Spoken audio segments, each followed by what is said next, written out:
Zach, must have been a bittersweet feeling in the change room afterwards, frustration that you didn't get the 3 points you deserved, but pride in how you performed out there. Yeah, I think firstly we're going to take the positives from the game. We played extremely well for the majority of the game, but you can't, neglect, there's the disappointment that you feel as a player when you do concede late, especially, considering I think that, I could have done better for the goal. But, it's a learning experience. That's why I'm here to learn. And yeah, though it is disappointing, we'll bounce back from this and have a good training week.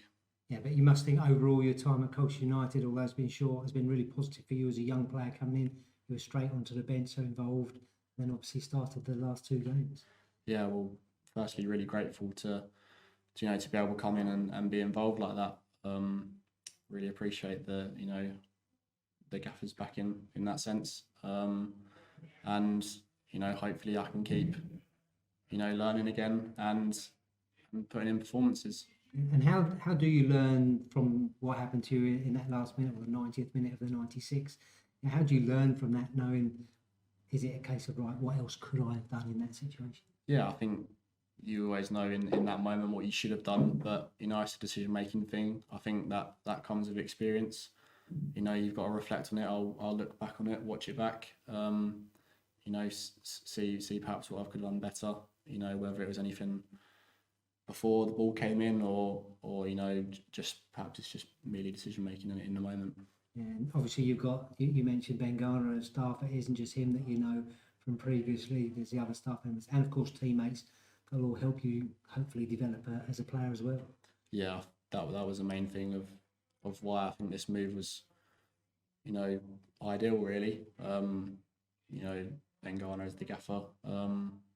Knew him at John before as well with the support staff, and even some of the players. So I think that's always beneficial when you're coming into a new environment, and they've all been extremely helpful and welcoming.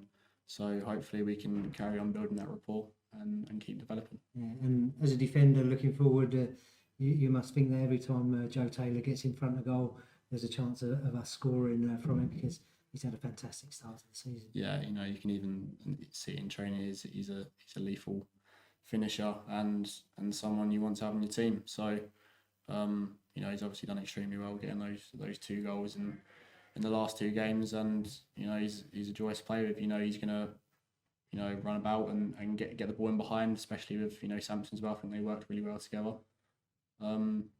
So yeah, I think he just needs to obviously keep doing what he's doing, and he's doing very well. Yeah, and you obviously want to keep doing what you're doing as well. And do you keep Charlton keep a close eye on you and how you're getting on? Do you have conversations with them? Yeah, I've had people text me and stuff, but I think at the moment it's more about me and concentrating on what I do. There's probably always people watching, but once again, always just got to focus on myself.